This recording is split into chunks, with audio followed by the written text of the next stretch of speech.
A prison in South Wales, not the sort of place you would immediately associate with the teachings of an Austrian philosopher and visionary who died in 1925. But Rudolf Steiner was used to challenges, and he challenged us.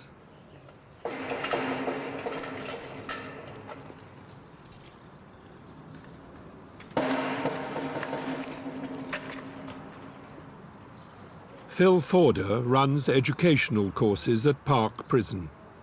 Over 20 years ago, with a young son to educate, he came across a Rudolf Steiner Waldorf school and eventually taught there himself, first in the kindergarten and then for 8 years as a class teacher in the middle school. He has worked in the prison for 11 years.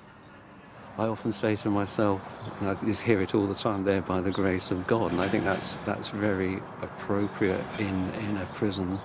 And you do come into life with strengths or weaknesses, and I think it's the job of a teacher, and that extends into here, is to help people to fulfill their potential, their destiny. Phil was initially engaged at the prison as an art teacher, helping the men to learn to draw and paint. What I'm doing now is not so much teaching art, but using art as the medium to deliver self-development and to look at yourself. I feel things happen to you in your life which you might say, well, they're out of your control, but they are in your control, because if you believe in karma, then they obviously are. So there's meaning in all of it. Do you find that the prisoners can come to an understanding of that? Yes, I do. I think they can, sometimes in a very conscious way and sometimes not so conscious, but I do think that you're dealing with the whole person, not just what you see in front of you. Yeah. I mean, is that what you try and do with your work with them, then? Is that what you're trying to do? I think it's a waking up, it's a connection, it's trying to put into place something that's missing, and usually the momentum for that comes from the man themselves, not from me. I just present the opportunity, or try and present the possibility for that to happen, but it's actually them who take it up with a lot of gusto, actually, because it's what they want. So how is that similar to what you did as a Waldorf school teacher then? Because I think you're working with the same forces. You're working with not just the cognitive forces, you're working with the feeling life and with the behaviour, the will. So you're actually working with people in a more holistic way. Yeah. And recognising the bigger picture. I think what Steiner was trying to bring was several things, but for me the main thing was that there's a lot more to our existence than what we perceive than meets the eye. What does meet the eye is that some people seem to be dealt rotten cards in life. Whether these situations are, in Phil's words, karmic or simply come about through chance is difficult to really know. But Steiner's statement, "We are slaves of the past, but masters of the future," is, I find, a helpful challenge, whatever the reasons and the circumstances in which we find ourselves. What happened yesterday clearly influences today, but tomorrow is up to us. Ruskin Mill in Gloucestershire is a Steiner-inspired residential college for young people between the ages of 16 and 25 who had, until now, for one reason or another, fallen through the educational net. They have, in the current jargon, learning difficulties. The students work on the land and in craft workshops, not necessarily to become farmers or craftsmen, but rather to experience what pupils in Steiner Waldorf schools in particular learn at an earlier age, to exercise their physical skills and coordination, and to actually make something as a sound basis for the more abstract and intellectual learning that follows.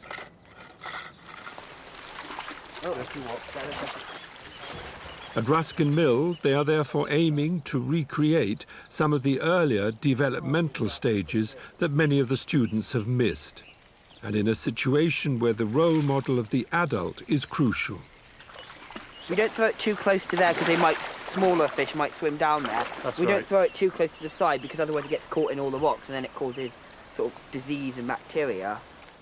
Ross, if there's any problems, you can just hold the horses, can't you? Yeah. Hold fast! Come on!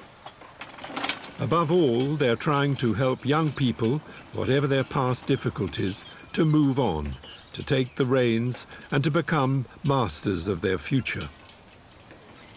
We're educating more than just the intellect of the student, because that hasn't worked for them very often in the past. So we're really educating the head, the hands, the heart, and seeing them as a whole being, and understanding that if you educate the hand, then actually you're educating the head as well through your feeling realm. So it's a very holistic picture of how to educate somebody, and that happens on the farm and in the craft workshop and in the kitchen and in the household, wherever the students are encountering life at Ruskin Mill.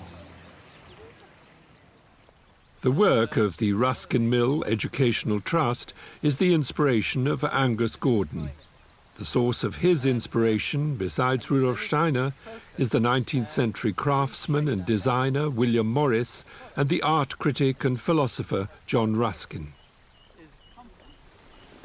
Over the past 18 years, the organisation has grown from 35 students to 300 students, and with 6 further centres across Britain. Transforming material, wood, clay and metal, and growing their own food as an inspiration for transforming themselves is the essence of this educational initiative. One of the challenges that Rudolf Steiner actually places in the world is that problems have to be gone through. They have to be overcome. They can't be avoided for true transformation. And any offer of education or intervention that doesn't value at the heart the freedom of the individual to continue recycling their own pain, if you like, or their own trauma, if they don't want to take that step, it is absolutely clear you can only offer them simple tools to start that journey. Don't come back up the hill, just come down it, okay? Right, okay. Yeah, and then that this humps. What's happened? I didn't see that. You just cut the string? The string went too close. Right. The string went too close. Emerson College in Sussex is an adult educational centre where Steiner's work is studied and developed. I did a course there myself over 40 years ago. And it's a very hard and lonely decision quite often to end. And what I wanted to say, it's helpful, I think, to know that externally ending a relationship does not end it, that it will find its resolution in time. Relationships are the topic currently being explored for a diploma course in biographical counselling, underpinned by the notion that we're not just determined by the interplay of nature and nurture, but that each one of us has a spiritual biography, what Carl Jung called a person's story, and that the circumstances of our past lives play into each new incarnation, what is often described as our karma. Are you saying that our relationships, whether they be the good ones or the difficult ones, invariably have some sort of karmic element to them? Yeah, almost always. You could say that we share a past, we have met before, and the question is, what are we doing now? So almost invariably, we have a history with each other. And really, Steiner's very strong about that. It's really time to wake up to that, to let the other wake us up, to become aware of them, and through them becoming aware of ourselves. he talks about that we are each other's initiators, into the mystery of what is a human being.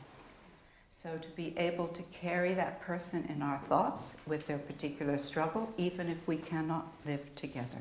When we listen to somebody's story, we can sometimes hear this, and sometimes people say, I was born this way. I was born with this question. So I think already people have intuitions that this has come from somewhere else. So we don't remember, but we have a growing sense of, like, oh, hello again, I know you, or, oh my God, it's you again. You know, that kind of feeling. I think people do have that experience. And redeem the pictures of each other, because it's very painful for both partners to be carrying a negative picture of the other. But you're not trying to help people understand or remember their past lives. No, it's not about that. Because anyway, I mean, no, it's actually much more to the future. So can I understand what I've done in this life? Can I get in touch, get a handle on my own biography so I can take a step into the future? So it's much more future-orientated. What's calling me? How can I realize what I've come to do, but not about what I have done or what I have been in my past life.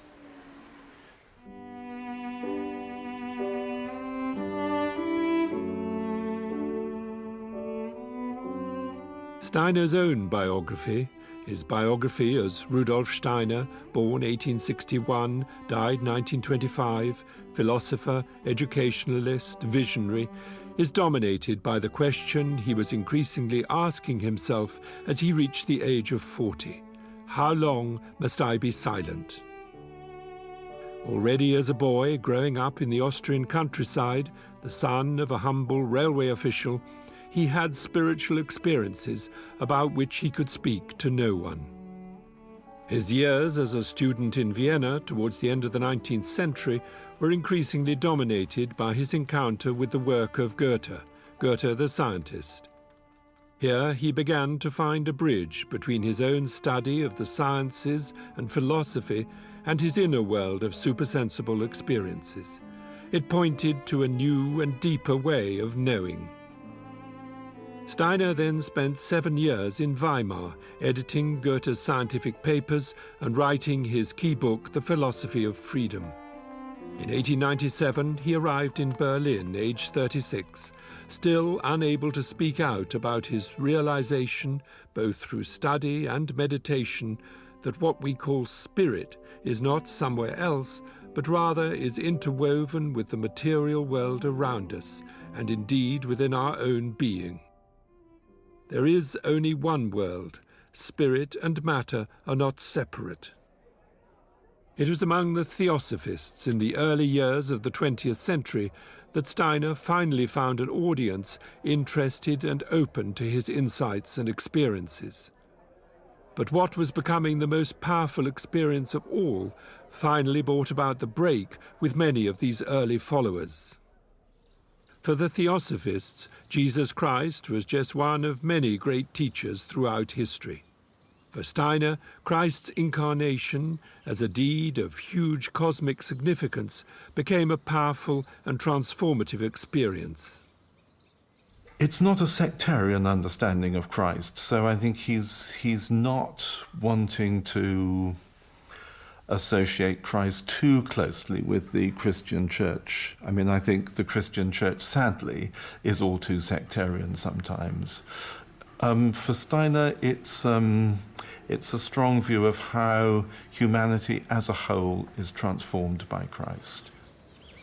Fraser Watts is a priest in the Church of England and someone with a long interest in the work of Rudolf Steiner.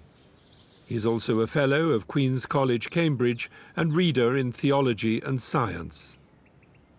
There's been quite a big tendency in the 20th century to do a retreat to some kind of subjective or existential understanding of Christianity. But Steiner is absolutely going in the opposite direction. For him, it is just an objective fact that the evolution of human consciousness was changed by Christ. I mean, take it or leave it. I mean, and even if no one had known about that, even if there had never been anyone of Christian faith, for Steiner, I think that transformation of human consciousness would still have happened as a result of the work of Christ.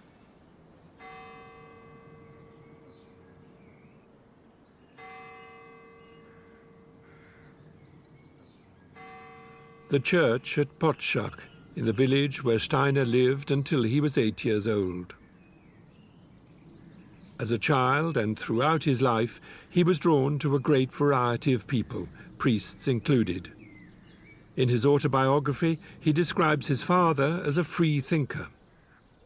For Steiner himself, what increasingly mattered was knowledge, but the kind of knowledge in which science and religion, faith and reason are not at odds. A scientist of the invisible is how he has sometimes been described. I think the distinctive thing about Steiner's approach to that is to want to find some scientific approach to religious and spiritual questions. There are different ways of bringing science and religion into dialogue, but I think that's what's distinctive, to approach I think he would say the spiritual rather than the religious, but to approach the spiritual in a scientific way. He clearly has exceptional powers. Because they're so unusual, it's hard to know quite how to characterize those, but he's clearly some kind of clairvoyant. And he's unusually disciplined and highly trained in the way he uses those clairvoyant powers. And he has such a serious sense of purpose to leave the world a better place as a result of his mission. And arising out of that, all this great outpouring of practical activity. And I don't know of anyone else who spans all those things, really, has the exceptional powers, is so disciplined with them, so purposeful and so practical. I think that's a unique contribution. Why is Steiner not better known, do you think? It's an interesting question why Steiner isn't better known. I think there are various reasons. There's something off-putting about his writings. I think that has to be said. What style, you mean? Yes. Style and content, I think. And also something off-putting about the society, the kind of following that he has sometimes built up around him, which can look rather too cult-like from the outside. Not at all what he wanted, I think, but it can look like that. The network of people interested in Steiner's ideas is worldwide and growing. Here in Hyderabad in South India, several hundred are gathering for a conference of the Asia-Pacific region of the Anthroposophical Society. Anthroposophy being the name Steiner chose for his movement after his break with the Theosophists. Most, if not all, of these people would reject the notion of a cult, in that as teachers, farmers, doctors and therapists, although interested and inspired by Steiner's insights, they are working hard to make these insights their own and to take them further, as well as to learn from important developments in education, science, medicine and psychology since Steiner's death nearly 100 years ago. I'm originally from the UK. I met anthroposophy 34 years ago in a school for handicapped children near Reading. It's now a Waldorf school. At that time it was a special school. Some severely disadvantaged children there. And I worked as the gardener. And my wife worked as the cook. And for me, meeting the work of Rudolf Steiner was like finding water in the desert.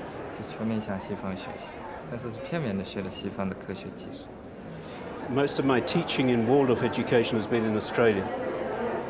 And in the last few years of still teaching in Australia, in the 90s, I already started to come to Asia during my holidays and made contact with various very grassroots initiatives beginning the Waldorf schools.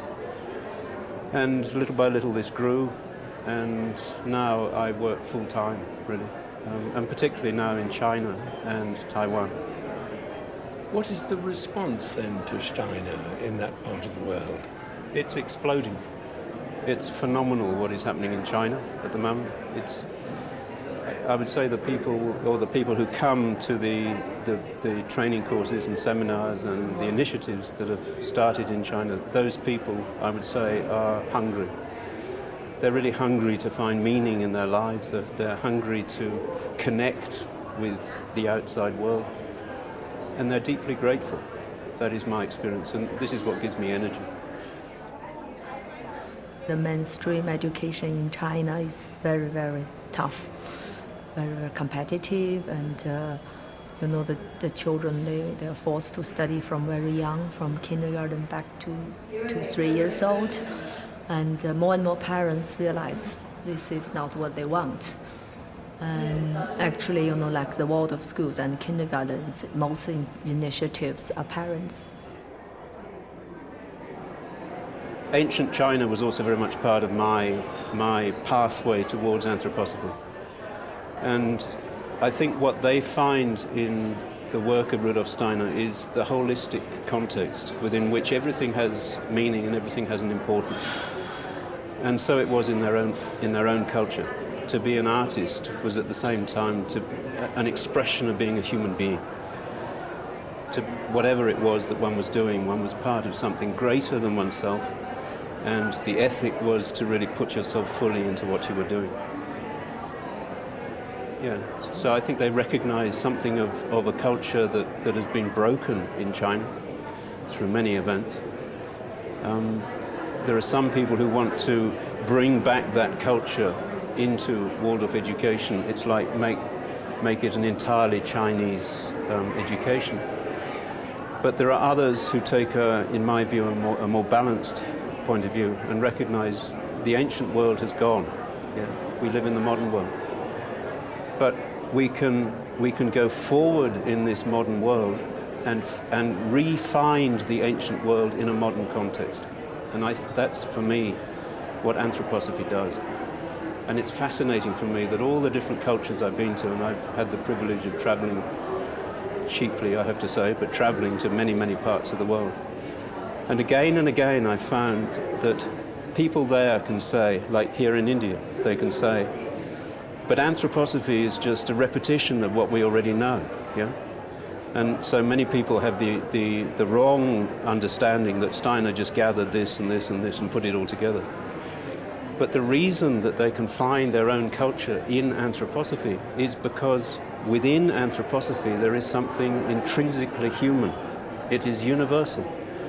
And this universality expressed itself in the past in all the different healthy cultures. And in today I feel that what we are in the process of doing all around the world, not just people involved with anthroposophy, but we are creating a new culture. I am a Zoroastrian, and in Zoroastrianism there is nothing like karma. It's resurrection theory there. So for me, karma, there wasn't resistance. In fact, I found my answers to some things that happened in my life. Karma was one of the sort of tool for me to understand why things happen. And Steiner's view made me look at my own religion in a different way. It's not that I'm rejecting Zoroastrianism completely, but I understand my religion much better now because of Steiner's viewpoints.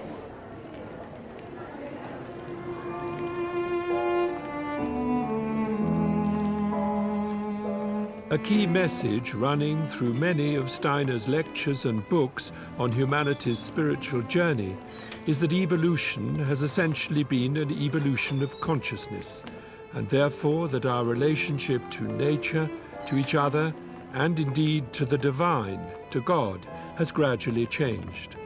The more we have become individualized, the more we have forgotten our sense of interconnectedness with the world around us and with the universe itself. This feeling of separation, I'm me and you're you, has given us our sense of self, yet has come at a certain cost. But the journey isn't over. In the words of T.S. Eliot, we shall not cease from exploration, and the end of all our exploring will be to arrive where we started and know the place for the first time.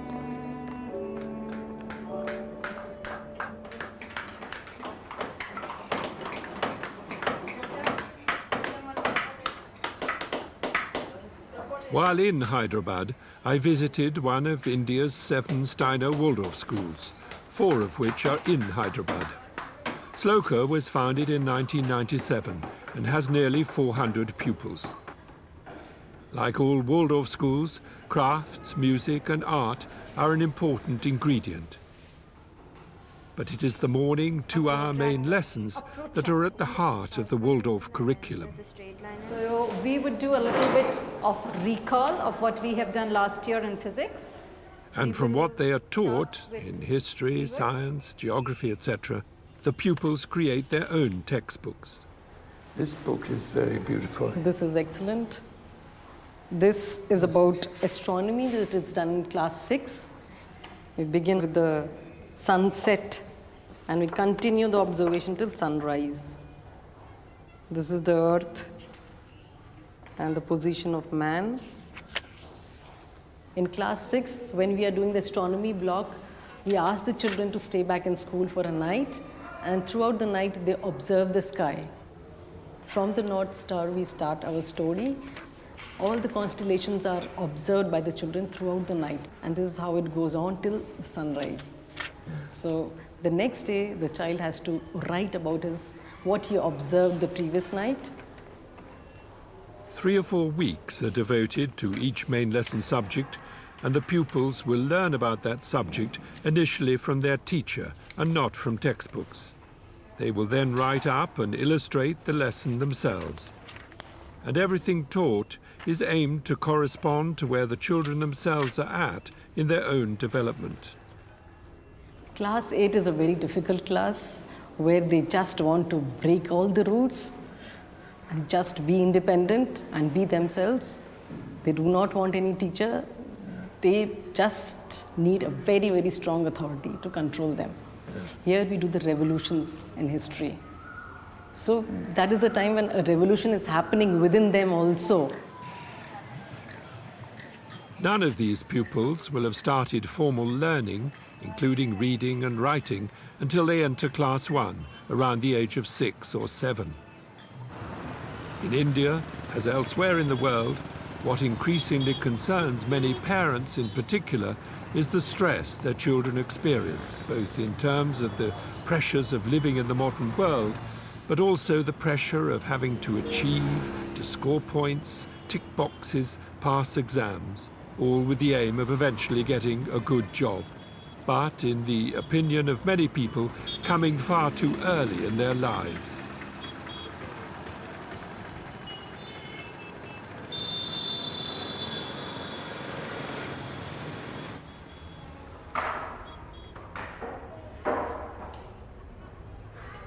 At Sloka's kindergarten in Hyderabad, the emphasis is on a very simple and rhythmic routine of creative play and stories, or simply having time to watch and wonder.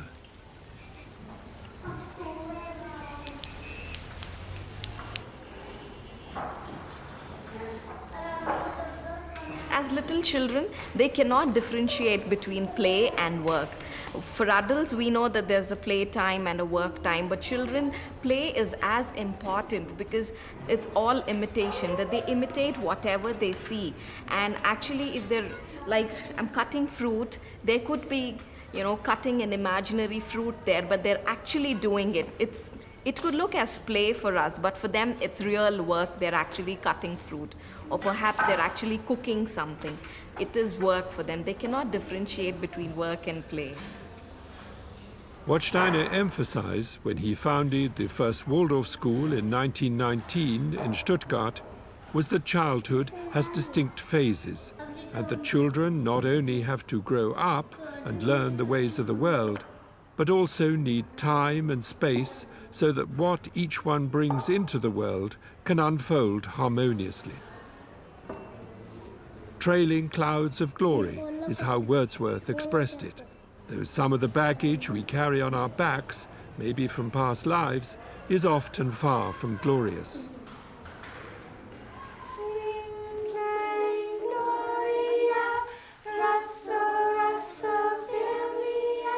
Simple and unhurried.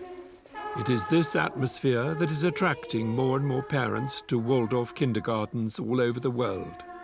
Here in upstate New York, in the Hawthorne Valley Waldorf School, I came across this growing awareness that if childhood is eroded, we are diminished as adults. There's a story, I think it's from Zorba the Greek, about him holding a butterfly that's just come out of a cocoon and wanting to see it fly. So he tries to blow on the wings to dry the wings before their time, before they're really strengthened and ready. And the butterfly ends up crumbling and unable to really fly, and its time was not yet come for it. So we're giving children time. I asked Janine whether she believed there'd been some golden age when all was peace and harmony. No, I think every age has had its struggles, but I feel that, it's all a remembering and a forgetting, and we've done quite a bit of forgetting, and it's time to do some remembering again. That's really what I feel. And Steiner brought so much, but also many other humanitarians, Gandhi and Tolstoy and many great thinkers have brought these gifts. So wherever we go, if we can find ourselves centered again and being able to remember our true purpose of why we're here, in serving each other and in regenerating this gift of life. The teachers who come forward to work in places like the Hawthorne Valley School, one of over 100 Waldorf schools in the USA, share what many other people feel these days, a view that education is not just about imparting knowledge, but is also about awakening and nurturing what the children already know. Tell me about your... Torrin Finzer is chair of the education department at nearby Antioch University in New England, and General Secretary of the Anthroposophical Society in America. Which grade is she in now? 4th grade. The great crime of our time is that in too many educational settings, the adult consciousness, the intellectual adult consciousness, is pressed on the young child in the name of performance, in the name of academic achievement. And that is a great crime to childhood, because what's happening there is you're denying the innate qualities that live in the child at that time.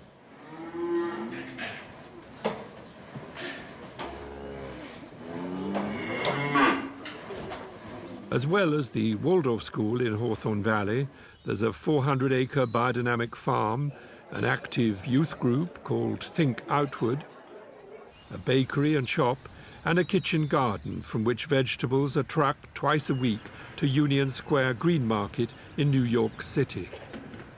Coordinating this whole Hawthorne Valley operation, an attempt to tackle our day-to-day needs in a healthier and saner way, is Martin Ping. There's a lot that doesn't seem to make too much sense anymore, and yet we've grown up with it. We've created it. Human beings have created the system we're in now. So there's something in that we are challenged by, because it's not like it was necessarily just imposed from outer space or something. We did this.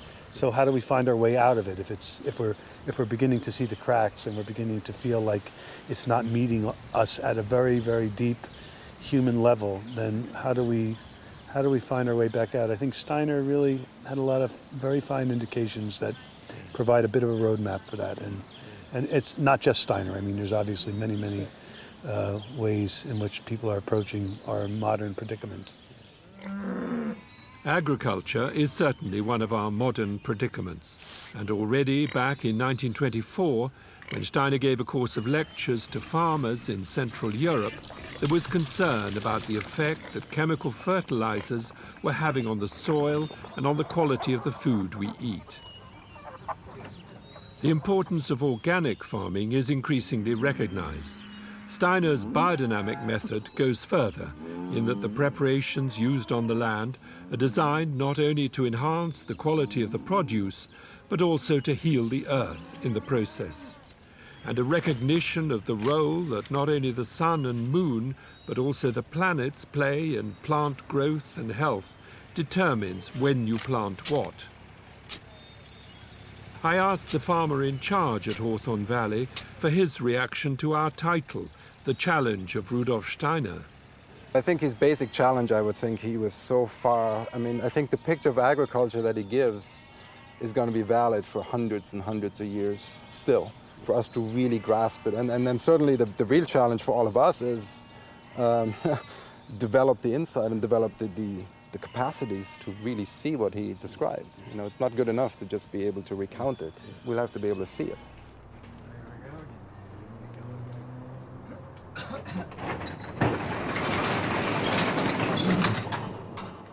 To develop insights and capacities of their own is what these two modern-day alchemists are trying to do in this Californian garage. Their task, to make biodynamic preparations based on indications by Steiner that are not only an effective alternative to chemical and potentially harmful substances that are marketed worldwide, but are also more appropriate to the soil and climate of California and the tropics than those used in Western Europe. I asked Dennis Klocek to what extent Steiner was tapping into something that we knew in the past and have forgotten. Rudolf Steiner didn't appear just out of the blue. There's an old saying, genius never escapes its age. So he was a genius, and he brought the best elements from the ancient traditions together and synthesized them in a scientific context. That's why his work is called spiritual science. He felt it was really important that the scientific context be recognized by spiritually minded people, because he grew up at a time in his development when spiritism and Ouija boards and table tapping and seances, that was the way people got access to spirit. And he inherited the mantle of theosophy, and that was part of their lore. And what he said was, no, it has to be made in the same way that we make science. However, on the other side of science is this death rationale force that can't imagine life forces and beings as spiritual beings. That's a whole other dimension, and they're separated now. And so it's necessary to bring those two together in order for science to be redeemed, and in order for spiritual work to move into the future rather than just be stuck on what we inherited from the past. It has to move into the future, but the scientific revolution is not random. It's not an anomaly. It's a reality. So it's not going to go away. So the scientific worldview is not going to go away. So we can't just go out and hug trees and talk about fairies and hope that that's going to go somewhere. Even if that's the perception that we have, that has to be grounded in reason. So it's both. It's an inheritance from the past. And if you read Paracelsus and Basil Valentine and the alchemists, you'll see everywhere in their work is this threads that Rudolf Steiner was picking on and pulling forward. And yet, with his cosmology and his rational training in science, he could move it further. Dennis Klocek teaches consciousness studies at this college near Sacramento. His colleague, Matthias Baker, a fellow researcher, is consultant to a number of biodynamic vineyards in California. When Dennis referred earlier to his preparations as medicine for the earth, I asked him why the earth needed medicine. If we left it alone and stopped spraying it with chemicals, wouldn't it be perfectly happy? No. If we left it alone, it would be very lonely, because it's our mother, and she says to us all the time, "You haven't called home in a while. You're only using my bank account to live. So you need to love me and nurture me and feed me with medicines, because I'm sick from your neglect."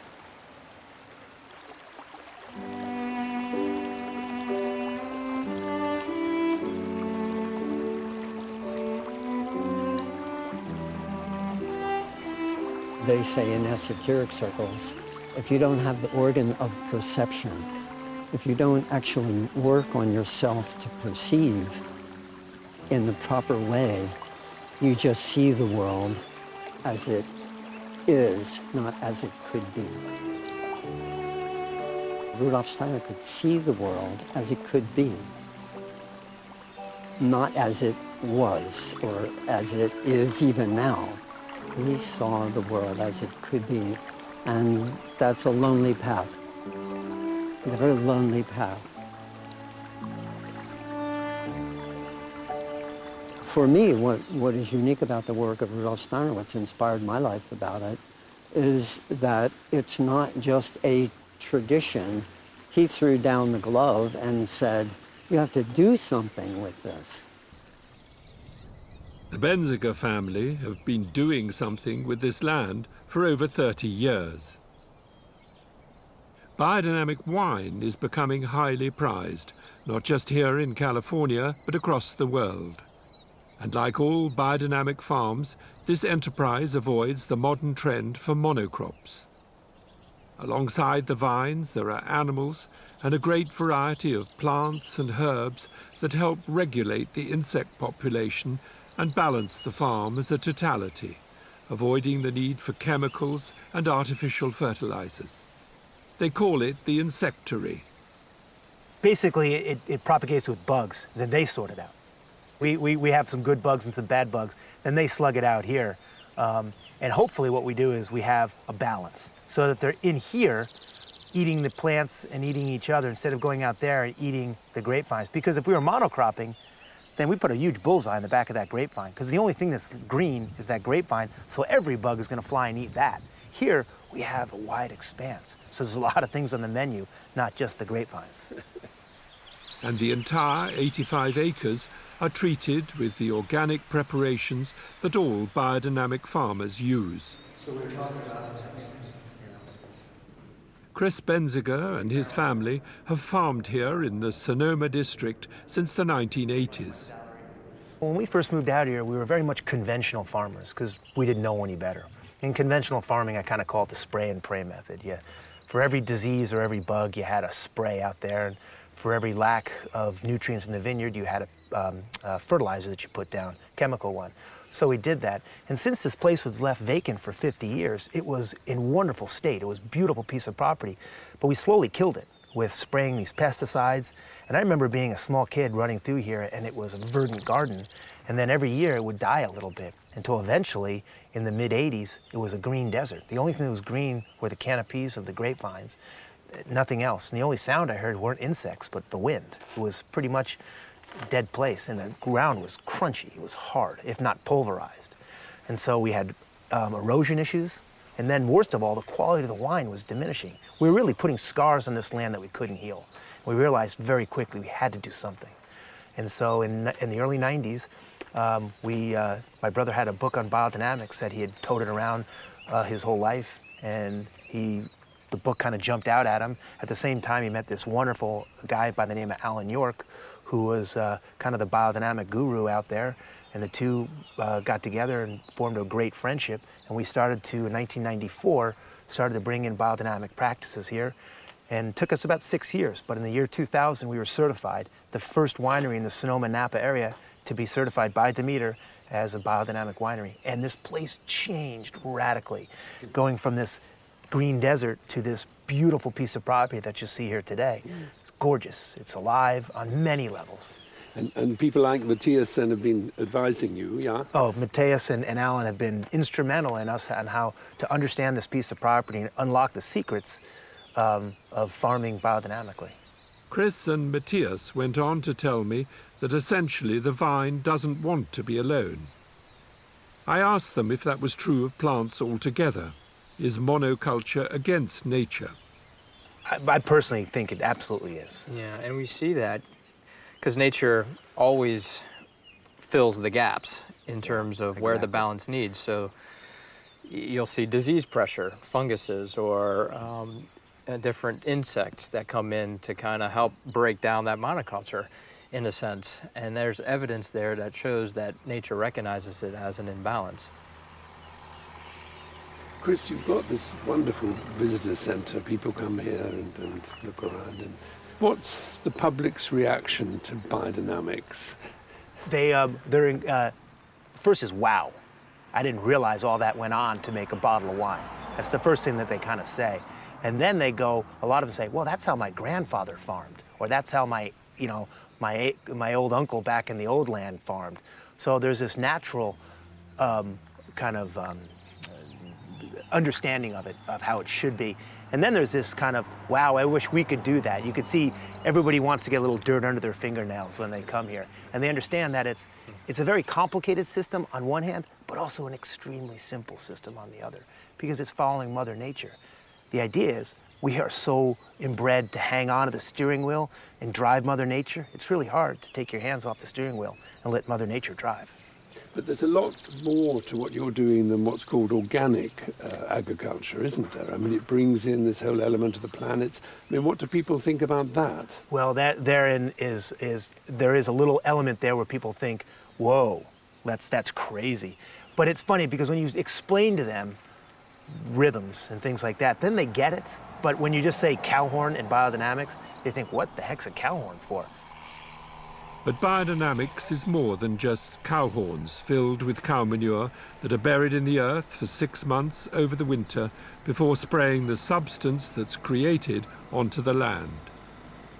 What underlies Steiner's picture of nature, and indeed the whole phenomenal world, including ourselves, is an invisible realm of beings, some more evolved than we are, some less so, that support and sustain life in its fullest sense. I asked Chris how his fellow Americans related to the idea that what they call God is intimately connected to what surrounds us in our daily lives, and not only to a heaven that is somewhere else. That there is, in other words, only one world. In the States, we have no problem with religion, okay? You know, with this God-fearing and the Holy Spirit. But those same people that go to church on Sunday have the hardest time understanding natural spirits, the rhythms of nature that, you know, their God supposedly brings here. They don't see that part of it, these natural systems. So it's very hard for people to, they understand religion, but they're not spiritual in the sense that they don't follow what's happening naturally right underneath their noses. Instead, they want to have a chemical package tell them that this is better than actually following a natural rhythm, which I don't understand, because the beauty is right here. This piece of property is the best church in the world when you see it in action.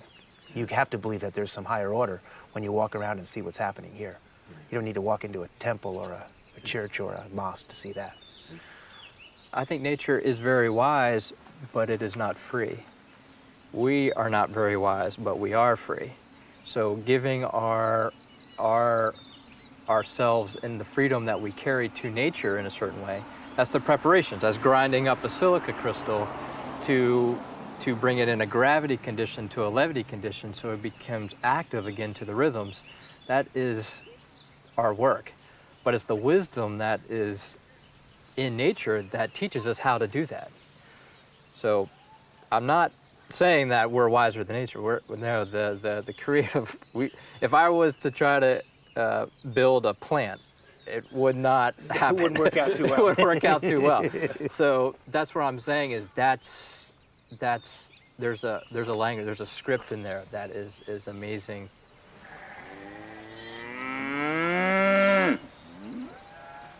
Matthias went on to suggest that our challenge is to reconnect to nature and to the earth in a way that is sacred, but sacred in a new way. And that for him, the essence of Steiner's message to farmers is that the work they do on the land needs to be accompanied by the work they do on themselves, a message that could apply to all of us, whatever we do.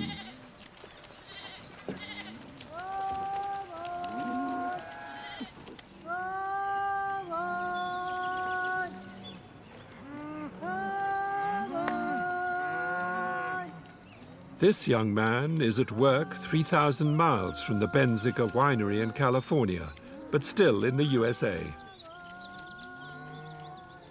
Tucked away in New England is Copiague, a Camp Hill village community for adults with learning difficulties. Gardens, a farm, workshops, a shop and bakery. 230 people live and work here, one of over 100 such communities worldwide. The founders of Camp Hill, refugees from Nazi-occupied Austria, began their work in Scotland in 1939, inspired by the course of lectures on curative education that Steiner gave in 1924. Camp Hill's approach is, and always has been, that behind the mask, behind the damaged and sometimes thwarted lives in which some people find themselves, lives an individuality as whole as every other person, but, like all of us, on their own particular journey. They contribute to the community to the best of their ability, and it is often their vulnerability and openness that helps heal the turmoil that surrounds many so-called normal people. Vulnerability, but often great skills and patience. In this case, important work in Copiague's seed marketing enterprise.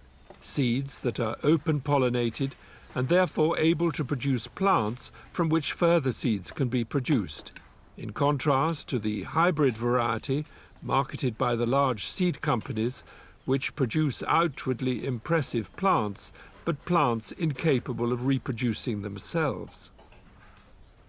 Tell us, or maybe without laying it down, you can just... Penny Baring teaches on a course for young people training to work at Copiague. Originally she studied journalism, but her social conscience, so she told me, and her wish to do work unconnected to a system of wages drew her to Camp Hill. I asked her what she thought Steiner's unique contribution had been to this sort of work.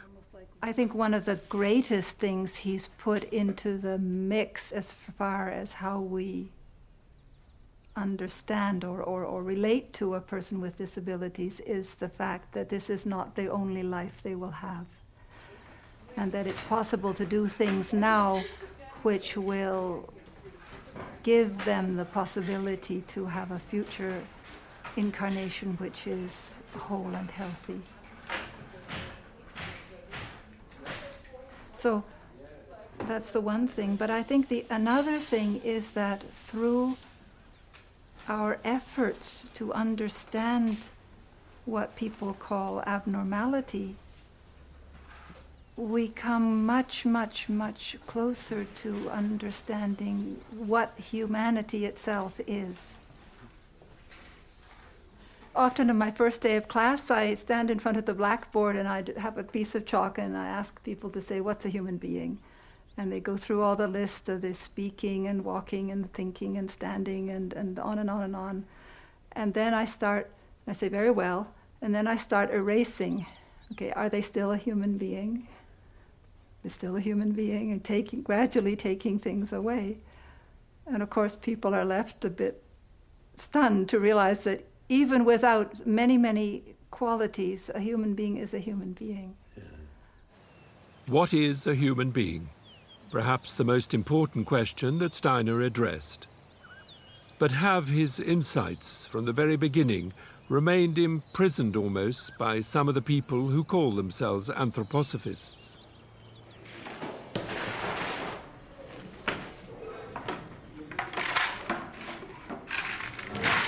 I asked the baker, Joseph Papas, whether he thought that Camp Hill communities like Kopek have tended to isolate themselves from the world at large, and whether Steiner's legacy altogether has become too exclusive. I guess it can be, though I don't know that it's specific to his legacy as such. I think that isolation tends to happen with any sort of content that comes into the world. And I certainly would never say it was his intention. But yeah, you know, I can say it seems in the biography of this community that there was a time in the growth of the community that it seemed really important that it more or less separated off a little bit in order to grow and to become strong, and then maybe that's also can be reflected in the individual as an inner process as one comes to terms with oneself. But I certainly feel like in this community, but also in this region, there's a lot of feeling that we're now at the point where we need to grow a bit beyond our borders. Where we walk to school each day, Indian children used to play, all about our native land, where the shops and houses stand, and the trees were very tall, and there were no streets at all, not a church, not a steeple, only woods and Indian people, only wigwams on the ground, and at night bears prowling round. What a different place today, where we live and work and play. Please have a seat.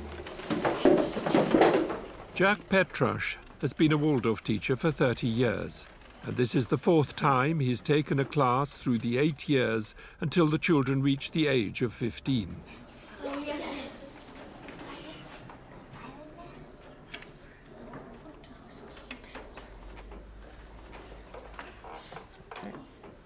Silent arithmetic. Here we go.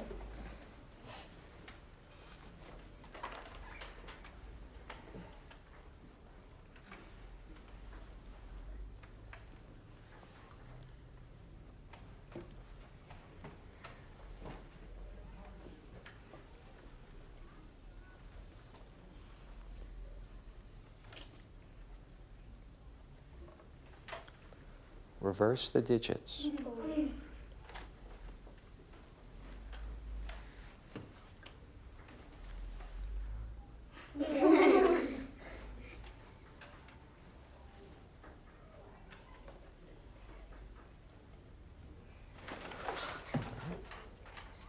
Neil. Excellent, good. Nearly 2 hours later, and the morning main lesson is over. One of Jack's concerns is that in the Waldorf school movement, there isn't always sufficient interest and appreciation for some of the positive things being pioneered in mainstream education. On the other hand, mainstream appreciation of Waldorf methods is also not much in evidence. I asked him if any sort of dialogue is taking place.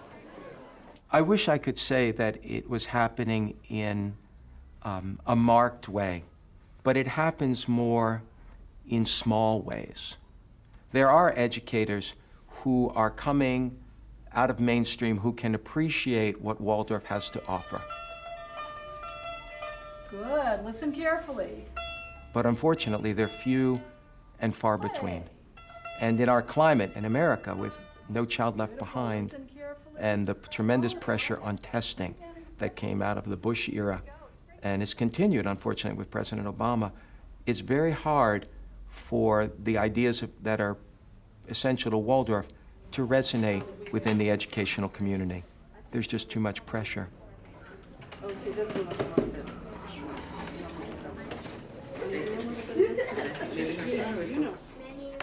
The man who trained me to be a teacher, John Gardner, he taught us that discipline begins with self-discipline, and that it's our ability to take ourselves in hand that really will help us to guide children in the right way, to be worthy of all they give you, because children look up to you in the most remarkable way. They see us as better than we are. You know, they when they're young, they see us as individuals who hold knowledge I want you to just trim it off a little bit and wisdom and the ability to solve their problems. Because if you have lots of sap, And it's not that we ever can live up to that completely, but if I work on myself, then I feel at least I'm more worthy of the love and affection they give you.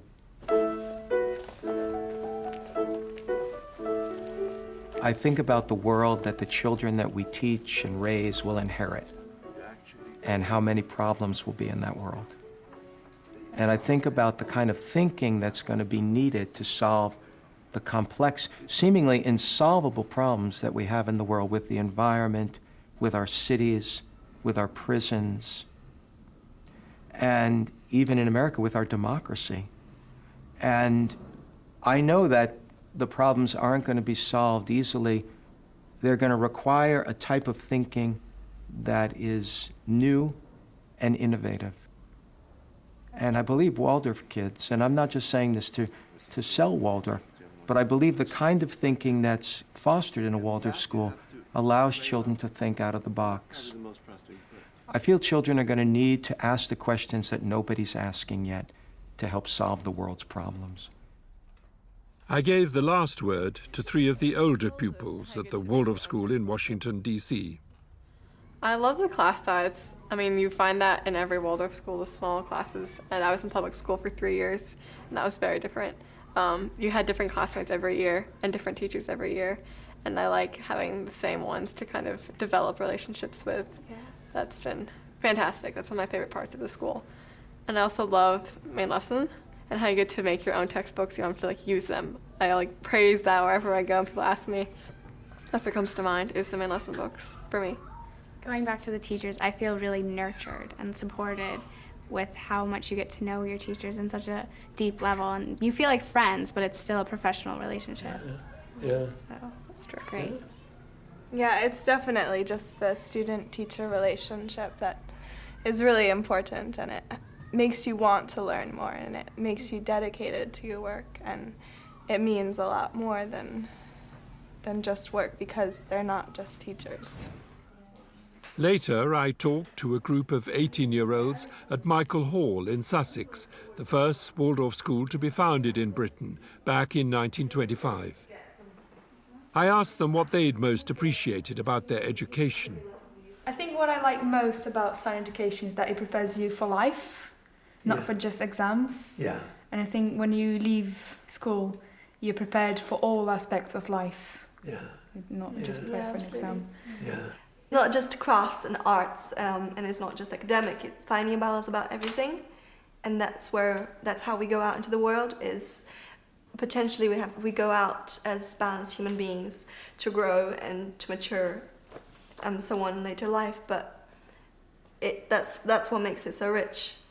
These books, they're called what, your main lesson books, aren't they? I know they're not necessarily your own, but did you find that helpful to do things that way? I mean, you didn't have textbooks, you created your own textbooks. Is that the idea? Yeah. Yes. It really is a very interesting way of looking at things because you're learning on a group basis but very individually. I think that's a really good mix. I mean, I've really enjoyed it, and it's also a very nice thing. I mean, when we were sort of in younger classes, I remember it was always the first thing you did in the morning. I mean, you recall what you've done the day before, so you're obviously going through it, and then you move on to something new. And it was always quite a nice way to kind of start the day because it is quite a gentle form of learning, but it's still very effective. Yeah. Main lessons are really one of the most inspired parts of Steiner education. One of the biggest problems we have at the moment is that at least the West seems to be descending into this state where everyone needs constant gratification of little bits all the time, so constantly consuming, be it fast food or something like the website Twitter. We can no longer be bothered to read anything longer than 100 characters. The thing about main lessons is because it's a long block of doing one thing, it really develops your ability to kind of absorb and actually immerse yourself in something rather than just needing it instantly in a bite-sized piece. You have time to digest it, I suppose. Michael Hall, like nearly all Waldorf schools in Britain and America, is a private fee-paying school, thereby putting it out of the reach of most children, not at all what Steiner would have wished. In most of continental Europe, Waldorf schools receive government support. Now, in the UK, there are moves to change the situation. Government funding, so far without unacceptable strings attached, is coming the way of what used to be the Hereford Waldorf School, founded in 1983, and now, since 2008, the Steiner Academy, Hereford. One government stipulation was that the school had a principal. Traditionally, Waldorf schools are run collectively by a college of teachers.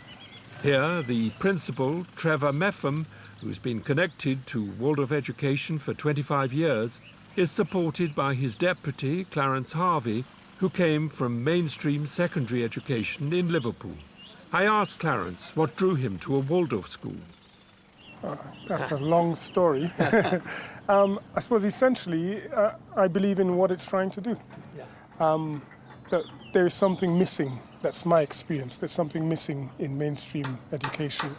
And I have been aware of Steiner education for many, many years through my professional training and experience and so on. And I suppose I recognize in it the possibility of something different emerging. So I was very drawn to helping that to happen. What would be different then? In a word? Yes, you know. I mean, in a what, word, yeah. In a word, what's different is that I think this education makes it central that we're dealing with the children and who they are and who they can be, rather than with external demands of society. External demands of society are important, but it has to start with who the children in their deep selves, who they are. So for me, that was an exciting and important thing to help support happen. Is it possible in schools, in publicly funded schools with all the accountability, to not lose sight of the children? So, yeah. What would you say, Trevor, the essence then? Well, I think there's an awful lot of talk in these times about technology, globalization, speed, variety, all of those things. And a lot of it is packaging. A lot of it is stuff that's on the surface. But I think, echoing what Clarence just said, I think there's a really important need not to bring about globalization of the world, but to bring about humanization of the world.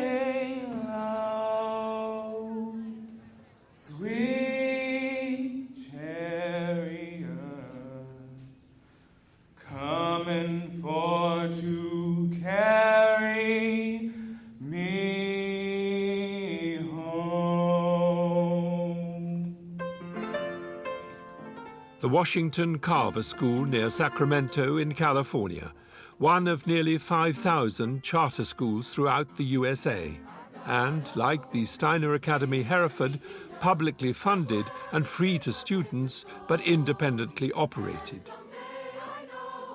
The head, Allegra Alessandri, is gradually introducing Waldorf methods into what was one of California's most persistently failing schools. A further 20 charter schools in California alone are likewise bringing some of Steiner's educational ideas to youngsters for whom fee-paying schools are out of the question. I asked Allegra how the pupils and their families have reacted to her initiatives. Is there resistance, or do they respond? Well, because we are a school of choice, students opt out of their large comprehensive high school to come here. So they're making a choice to be here. And mostly what we hear, the majority of the time, is, why didn't I find this sooner? We have students who are very creative and artistic, who have been really languishing in the system, who have been failing in the system, and yet are very bright students with enormous talents. And they come here and find a place to flourish because they are developing and growing, and that's recognized. The compromises that inevitably arise when Waldorf methods are introduced into mainstream education are a problem for some Steiner purists. But it seems to me, on a visit to a school like this one, that Steiner would be delighted that people are experimenting and moving beyond the borders of a movement that can all too easily become inward-looking and even elitist. And perhaps most important of all, Allegra and her team are making an important contribution towards helping and encouraging less fortunate young people. I asked her what it was like when she first took over. There was gang activity. We called the police 2-3 times a day. We had regular drug busts. We confiscated many ounces of marijuana over the school year. We had many fights that we were breaking up in classrooms, outside of classrooms. There were maybe 2 or 3 thefts a day. Allegra used the word process to describe what is happening at her school. Not yet a full Waldorf curriculum in place, but they now have a choir, a garden, fruit trees have been planted, Waldorf-trained teachers are gradually joining her, and fighting is a much more skilled and disciplined affair.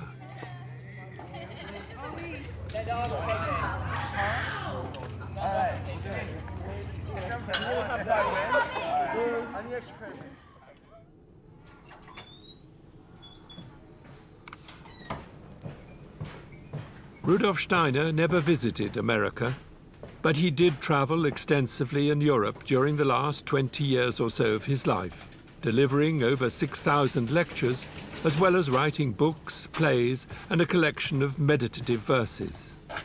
Walter Kugler is in charge of the archive related to Steiner's work up until his death in 1925. It's housed in the basement of this building, across the meadow from the Goetheanum in Switzerland, the center of the Anthroposophical Society that Steiner founded. It replaced an earlier wooden building which Steiner designed and worked on with an international group of helpers for nearly 8 years, and which was destroyed by fire on New Year's Eve in 1922. Steiner drew up plans for the replacement, this time made not out of wood but of concrete, but he never lived to see its completion. What did survive the fire was this huge carving which Steiner created along with the English sculptor Edith Marion and known as the Group. Steiner referred to the central figure as the representative human being. In some people's eyes, it's an imagination of what St. Paul proclaimed, not I, but the Christ in me. The carving is also a depiction of the 2 polarities that Steiner saw as key ingredients at work in human nature. One, that he identified as Lucifer, is the influence that gives us our sense of self, independence, and creative potential. But if taken to extreme, leads to pride, selfishness, and a flight from our tasks on earth. The other influence, Steiner called this being Ahriman, is what helps us to keep our feet on the ground and to live in the here and now.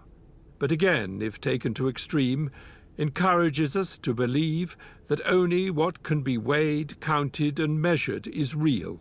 All else is fantasy. Our task is to hold these 2 polarities in balance. And Steiner didn't leave out the role of humor on this arduous journey. Jung would have called Lucifer and Ahriman archetypes. For Steiner, they were actual beings like us, caught up in a mighty evolutionary drama, and a drama that is unfolding not just in the heavens, but throughout human history here on Earth. It's a drama that has consequence for the spiritual world, and it is not just a kind of forgettable backdrop to what really counts. It's not something simply to transcend as Maya, as an illusion, as something that you want to get out of in order to go to heaven and avoid hell or something like that. He has much more the sense that human evolution and human history are part of a grand spiritual drama that transcendent, beings and forces and realities are attending to and are in some sense participating in and are interested in the consequences of. That's extraordinary. But in these last years of his life, Steiner was not only occupied with his visions of cosmic and human evolution, and with the creation of new architectural and sculptural forms, inspiring artists such as Kandinsky and Joseph Beuys. Despite problems with his health, he continued to travel, here on a visit to North Wales in 1923. By then, he was increasingly concerned about the situation emerging in the aftermath of the First World War, politically, socially, and economically. He feels that humanity is in a great battle. He's trying to help, really trying to save evolution from the dead end. Or one-sidedness. One-sidedness is a dead end. If it's unbalanced, it will break, it will crash, and it will bring terrible suffering. Well, see, Steiner feels we have already been through terrible suffering. There is terrible suffering in the world, cruelty, people, starving. That's an unbalance. So he's very interested in economics and in the proper way for a government and a community to form in order to really to save people from starvation and also from meaningless work. Great concern. He's not a Marxist, but he drank from that cup. He knew that Marx's critique of capitalism has some profound truth to it. It's a cruel system. Totalitarianism is also cruel. We haven't found an uncruel system, but that's what he was looking for, where the economic, the political, and then the whole cultural sphere would work collaboratively in their respective spheres without anyone taking over the other. But in the West, but particularly in the United States, the economic, of course, is just far more powerful than the other spheres, controlling education, even religion. So for him, this is a great concern. Economics points to banking, and the concern expressed by Steiner nearly 100 years ago and echoed by Robert McDermott that the economic sphere has got too big for its boots has increasingly become the concern of many. Here in London, at the client day of the UK branch of the Dutch-based Triodos Bank, are both customers and bankers who are trying to work in a different way with money. Greater transparency, greater responsibility, and greater consciousness of how the money deposited is actually used. Peter Blom is chairman of the executive board of Triodos Bank. I'm convinced that banks should look more at what is really needed in society and then make out of that a feasible business. And then you need some profit, of course. You cannot do without profit, but you don't start with profit. Profit is the result. And I think that was also something what relates strongly to what Steiner always said.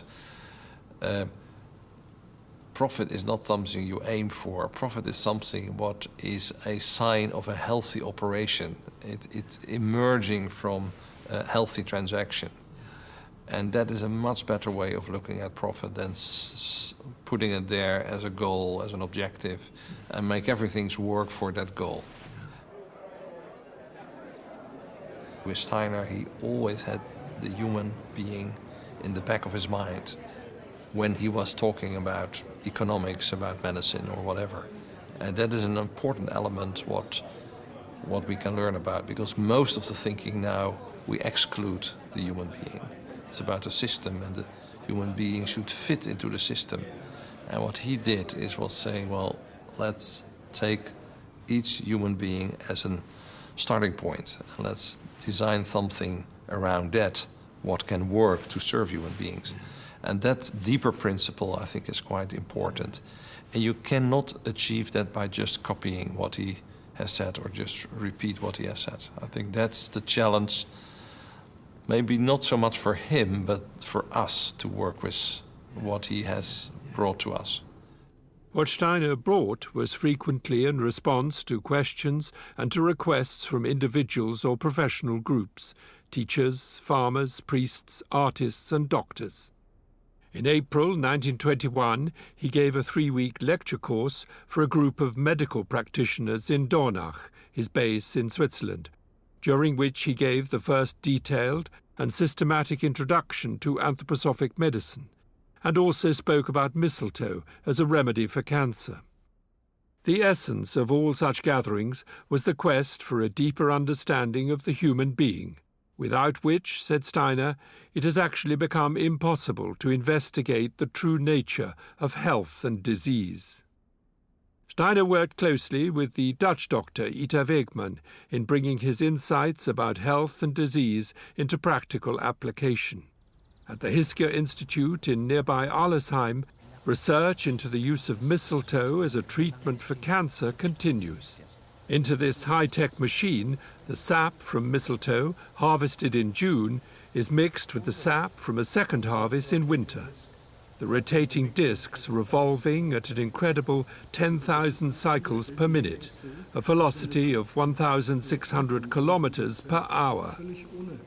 One of the doctors had described to me how mistletoe, this semi-parasitic plant with no inclination to be a proper plant, with roots in the earth and a normal flowering process, could be seen as somehow held back in an embryonic way.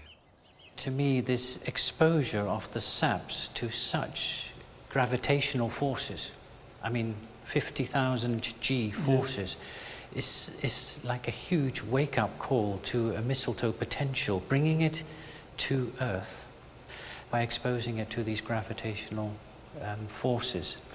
And that seems the key to unlocking the potential of the mistletoe for the treatment of cancer, unlocking it by bringing it to gravity. So that's just another way of my way of describing it, because that was, I think, behind Steiner's attempt, unlock potential. The mistletoe is a hidden plant until it becomes unlocked in this way, the manufacturing process, and then in clinical practice. I asked the director at Hiskia about this strange combination of highly sophisticated technology with a plant one associates with druids and folklore. Yeah, the combination is strange. This old, huge, old mystical plant and this high-tech procedure. But, you know, these are polarities which maybe give sense. Which may be taken as a feature, as a characteristic of anthroposophic medicine, both trying to span the understanding based on old, traditional insights, but accompanied now with the rigor of modern natural science and bringing it down to literally to earth and gravity. Outside the institute, the botanist at Hiskia showed me an example of mistletoe growing in an oak tree, describing what he called its anti-tendency to all the normal processes of plant growth. It has a very strong reduced shoot growth. Every season you have only one stem and 2 leaves and no more leaves. And the next season they will open the flower, and in the end of the season the berries will ripen. So it has a very strongly reduced shoot growth. And through that's what Steiner pointed out. It is collecting forces, powers, and as we know today, also building up substances which have a potential in the cancer therapy. Because Maurice, I mean, you're a doctor. You use this mistletoe. What actually is it doing? It's not a cure for cancer, is it? Steiner introduced it in 1921 publicly in one of his lectures as a potential medicament that could help cancer treatment. Not, as you said, necessarily as a cure, but research has shown there have been many cases collected already where cancer with mistletoe treatment alone can have quite a powerful effect, and some patients even go into remission. Mostly, over the last research has shown, and Helmut already indicated, the substances have been looked at and studied in great detail now, and more is now understood of why this may be the case, why it may be a helpful remedy. Why is it? Well, it's something to do with its peculiar botanical properties and the very unique composition of substances inside. And the most studied substances, I mean, there are the hundreds of different substances inside, but the most that have been studied and are understood are the lectins and the viscotoxins, two substances that seem to have a direct impact on the cancer, and equally important, an impact on the immunity, the patient's immunity, the possibility of one's own natural forces to deal with and to an extent overcome cancerous processes.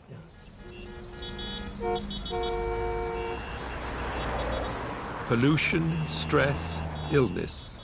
How can we find the ability to muster inner forces in the healing process, or simply to cope with modern life? An ally in this challenge is Velida UK, here on the outskirts of Ilkeston in Derbyshire. Founded in 1921 as a result of Steiner's contact with the medical profession, Velida is now a worldwide organization providing medicines that stimulate our natural capacity to heal ourselves and to remain healthy.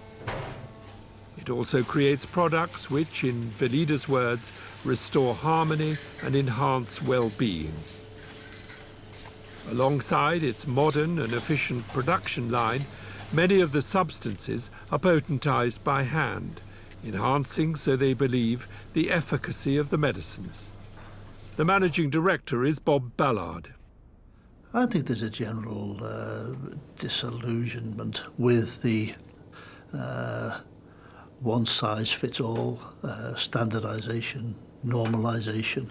And I think there's a greater awareness of people's own responsibilities for their own actions and their own, in our business, health and well-being, yeah. There's so many side effects with a lot of the conventional medicines, not all, but there's a lot of side effects because of this one-dimensional view of the human being, you know, as a machine, and if something breaks, you just fix it, yeah, without a total awareness of what's the implications of that on the rest of the body, yeah, on our mind, on spirit, yes. The plants that are used in the majority of Velida's remedies are grown in their own biodynamic garden. The space is deliberately not all geared to production, but to the health and diversity of the environment as a whole, a pond, meadow and trees. For Michael Bate and his assistant Claire Hattersley, the plants, all plants, mirror aspects of the human being, and, if recognized, are there to restore balance and to heal. The medicines which Rudolf Steiner himself gave us are very fascinating, and when you really study the growth and gestures of the plants that he suggested, they can provide this picture often of the healthy working of, say, the heart or the liver or whatever, or on the other hand provide a mirror of how that organ or that system doesn't work. This commitment to ponder deeply on Steiner's sometimes challenging indications about our relationship to nature and to our interconnectedness with nature and to observe what the plant is saying to us is at the heart of a leader's work. Michael also spoke to me about the challenge of being as fluid and flexible as nature herself, and to recognize that everything, including our own lives, is in process. Nothing is fixed. And like each one of us, every plant has its own unique signature. We have some plants here that they almost push us away. They don't really want us to interfere too much with the way they grow. They don't really want to respond to us gardening and cultivating them. They would rather be standalone. And there are other medicinal plants that are quite kind of, they don't change too much if we are weeding them and hoeing them. And you get a sense that they are working with us. But there are certain plants that are much more independent. And if we start to fuss them too much, then they're perhaps not so happy. Like it, yeah. yes. So we have to respect that as well. What's your understanding? What's the definition of a weed then? A plant in the wrong place. I see weeds very differently now since I've worked at Something that's very difficult to grow if you want it. Really? Yeah. Quite often the plants we're trying to cultivate, sometimes they just turn their nose up. They won't behave themselves like garden plants. They're not predictable. So we'll sow a bed of something, maybe poppies, and they won't come up, but maybe in 3 years' time they'll come up for us. So we have to be a little bit kind of flexible. I think your plants sound to be more and more like people. Yes, yes, they are beginning yes. to. People, their health and well-being are the prime concern of the Blackthorn Medical Centre at Maidstone in Kent, an NHS practice that combines conventional medicine with an anthroposophical approach to health and healing. It also offers therapies that include eurythmy, biographical counselling, rhythmic massage and art. In addition, the Blackthorn Trust has a contract with social services for the rehabilitation of patients with mental health problems through work in Blackthorn's garden, bakery, cafe and craft workshop. The practice also has NHS funding for their work on pain management. David McGavin, like all good doctors, is enthusiastic about helping people who, for various reasons, feel themselves at the end of the road. Sometimes only then can the healing begin. And that's what we have to do. And that's what is such fun doing. Because the human being is so resourceful. There is so much talent there. People come in feeling that they are so shallow. They come in feeling that they are nobody because of the way they've been treated, because of the way they've been reduced, because they have nothing now in terms of income. They've lost their car, they're on benefits. They feel they're that big. They've no idea, until they start working, of the depths of their humanity. Others see it. Those who love them see it. But they've lost the sense of that. The body is not a machine. It's filled with wonders and abilities of which the conscious human being is using a fraction.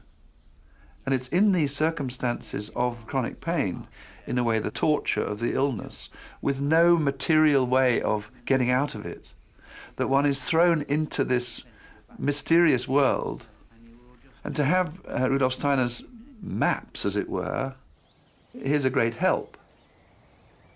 The Goetheanum in Switzerland, location for the annual International Medical Conference for Anthroposophical Practitioners, at which David McGavin is one of the speakers.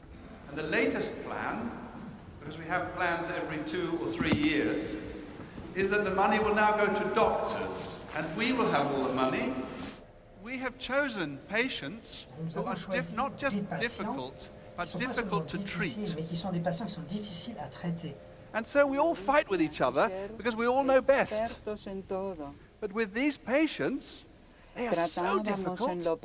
We all needed each other. And if you have a big problem and you don't know what to do, they become very interested in you. If you want to try, only have to try. И другие Things are люди. weak at the Какие center. еще люди могут нам One must look помочь? for strength, and the whole thing goes into a very, very expensive form of amusement. E quindi diventa Everybody wants dispendioso. more. And this Tutti is a vogliamo real di più, problem, vogliamo star and I meglio. think our medicine is E noi one of the very pensiamo che few, la if not the nostra only medicine, medicina that can take patients into independence può portare because we il recognize nostro paziente the verso presence of the ego. l'indipendenza.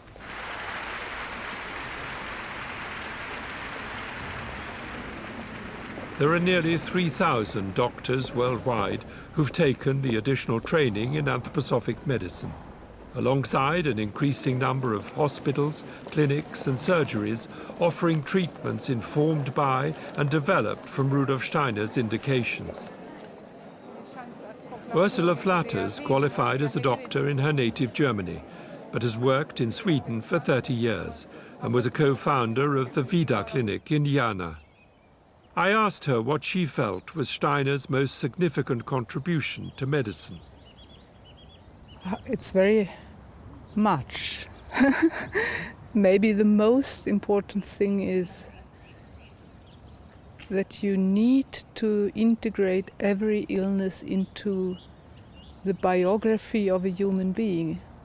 It means the illness has a context, and that has big moral consequences. You have to treat everybody individually. You have to listen to everybody.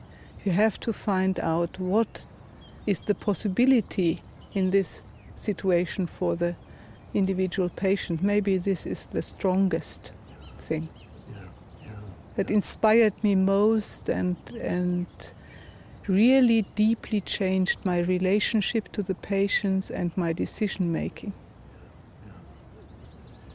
So each person has a story in a way, that's what you're saying? Yes, yeah? yes, and the story is sometimes a secret story even for the patient.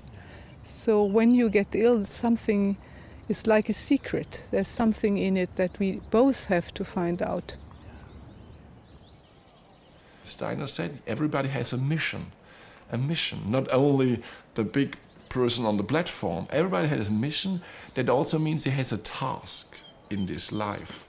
So this kind of feeling for biographies as a period of time in which we come with task and we work for this task and we go with the results and bring the results in the future evolution of ourselves, but also of humanity.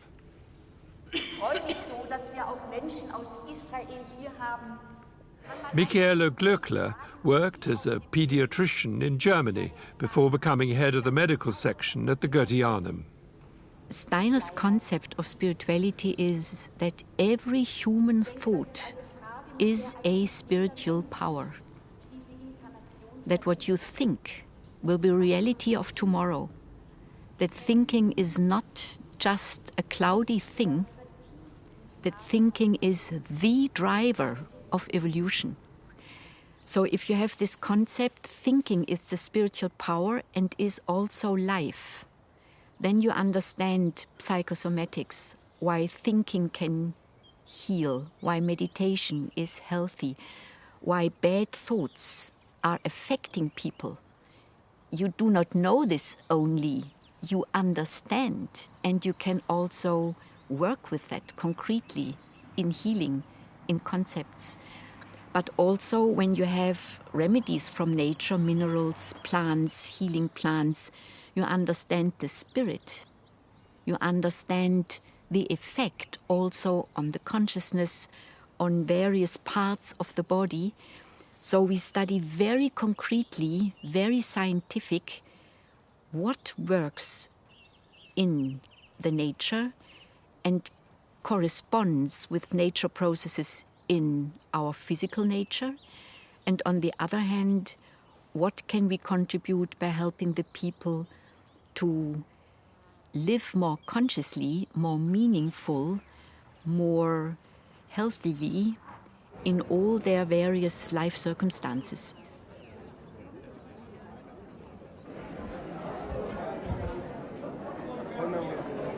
Michael Evans is a general practitioner from England who also runs regular courses in anthroposophic medicine for doctors in the UK and in India and the Philippines. I think what's unique about Steiner's contribution is that on the one hand he fully recognised what conventional medicine was offering as a detailed knowledge of the physical body, but made it very clear and almost challenged doctors to think beyond the box and to be aware that the human being has life forces, has a soul, has a spiritual identity, and that all that is part of being human, and really all that is involved in the process of becoming ill and potentially can be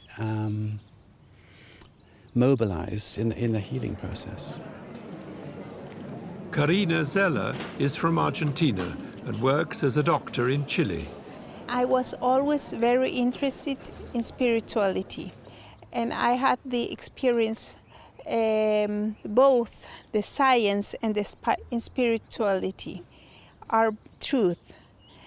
And both are truth, but I can't find the bridge, and there has to be a bridge. Science and spirituality. Yeah, because I was always very interested in science too, and I was searching, looking for the bridge, and I couldn't find it. And I read a book of Rudolf Steiner in Ita Wegman, and I said, here is the bridge that I'm looking for. Are you optimistic about the future and medicine? One of the things that people have said about anthroposophic medicine is that it's the medicine for tomorrow. I suspect it's the medicine for the day after tomorrow. So it needs really the long view. So I'm optimistic in the long view. Not quite so optimistic in the short term. Do you see an element of tragedy in Steiner's life? The fact that he did die quite early? Yes. Certainly, I think the whole life is, from one point of view, it's a tragedy. I think he was suffering a very lot. Because? Because I think his insights were so far-reaching that he didn't meet enough people to understand quick enough. But from another point of view, you can say love is always a tragedy. You come with something really new. It was really an impulse of love, I think. So it must fail in a way. To begin with, looks like that, because he was not the big star. He connected to people, he wanted to work with people, he took them as they were. He was positive, and all this very big social impulse it's great. Maybe it's a little bit more slow for him, but we all are invited to this, and that is not a tragedy.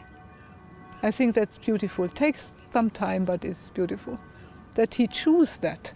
He could have gone to the mountains and wrote a lot of wonderful books, but he chose to work together with people.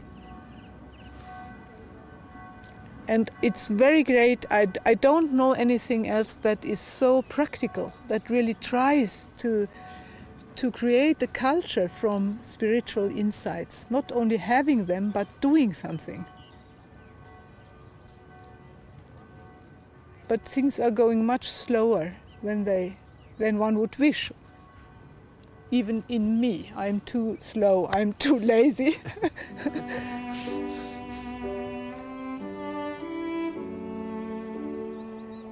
Slowly but surely might be one way to describe the progress of Rudolf Steiner's legacy, not only in medicine, but in all areas of daily life.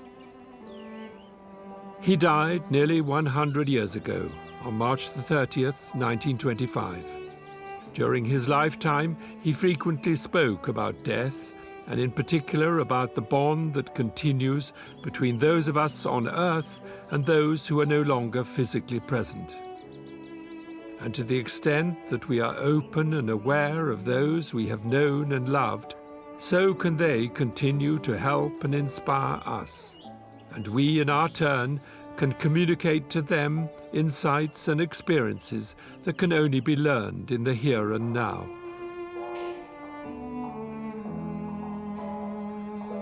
The essence of his message, as I understand it, a message that tries to communicate ancient wisdom in a form appropriate for modern consciousness, is that there is only one world, part seemingly hidden, part revealed, and that we human beings are not alone, not just in our daily lives, but in the universe at large.